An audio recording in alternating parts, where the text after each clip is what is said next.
What is up, everybody? Welcome back to part 11 of my Jerome Buting Illusion of Justice Inside Making a Murderer and America's Broken System book review. This book, absolutely brilliant. You can pick it up at Amazon, iTunes, bookstores, anywhere, and I highly recommend that you do. He goes over way more than just making a murderer in this case. He talks about other cases and goes into even greater detail than I do in these videos.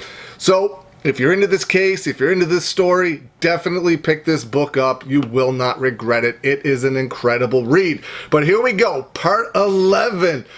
Jerry Buting talks about how the FBI quickly invented a new testing protocol for EDTA and decided that 3 of the blood stains they tested did not contain EDTA.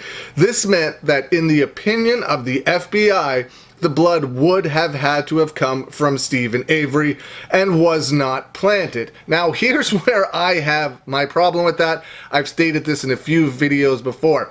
If the blood was not planted, how come there is no fingerprints of Steven Avery anywhere? It would mean that Steven Avery would have had to have been wearing gloves.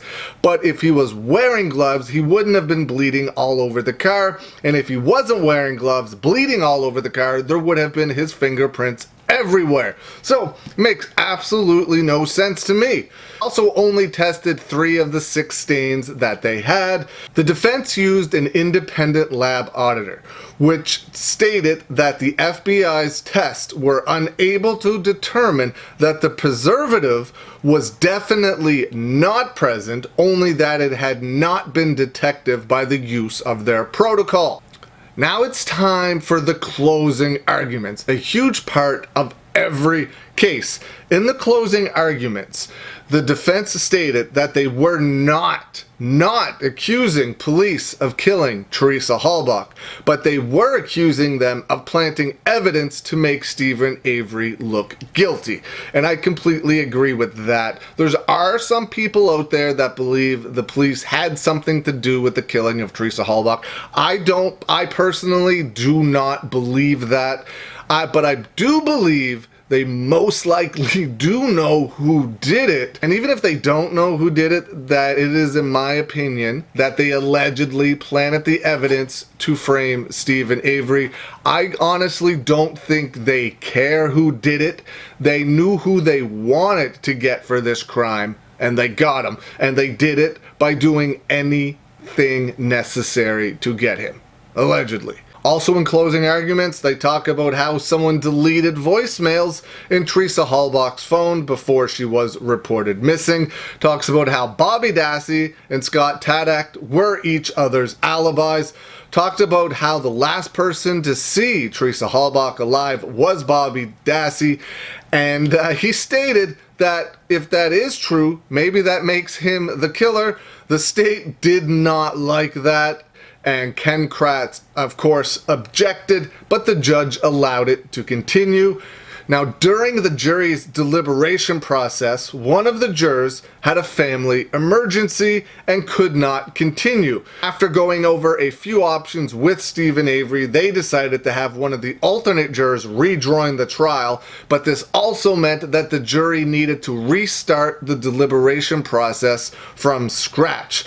Now, on the 3rd day of deliberation process, which I believe he stated was March 17th, the jury asked to hear a portion of testimony read back to them. It was Jerry Buting's examination of Sherry Coolhan on the subject that the .22 caliber rifle belonging to Steven Avery's landlord. Now, they wanted to hear the part of the testimony read back that stated that Sherry acknowledged that there was no trace of Steven Avery or Teresa Halbach on that rifle. The judge decided to allow it and read back that part of the testimony to the jury. Now, Jerry talks about something I'd never heard before, and I really wish the Making a Murderer cameras or somebody had cameras in the judge's chambers during this. He states that when this was brought up, the judge asked both Dean Strang and Jerry Buting, as well as Ken Kratz, what they wanted to do. Jerry said he stated that he wanted it read back, of course, but then Ken Kratz jumped up and said, of course you do.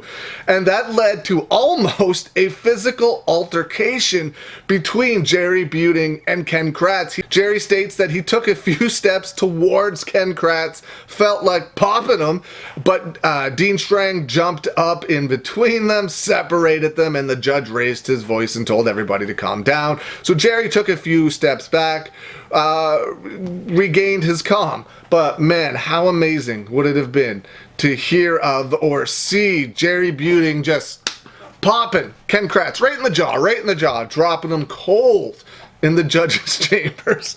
Boy, that would have been an extremely interesting twist to this trial, and I think it would have been absolutely incredible. They should set up some sort of celebrity boxing match now between the two, but they're much older. But back then, whew, that would have been fantastic. Man, I really would. This book would have taken an amazing turn if that had actually happened. I would have loved to have heard more of the story of when Jerry Buting fought Ken Kratz in Judge Willis's chambers. Woo! But that's where I'm going to end part 11 of this review. Let me know what you think of the case up until this point, and let me know of what you think of what could have happened between the fisticuffs between Jerry Buting and Ken Kratz. I love it. I absolutely love it. I wish that would have happened. I hope you're all having a great day today, and I'll see you again soon.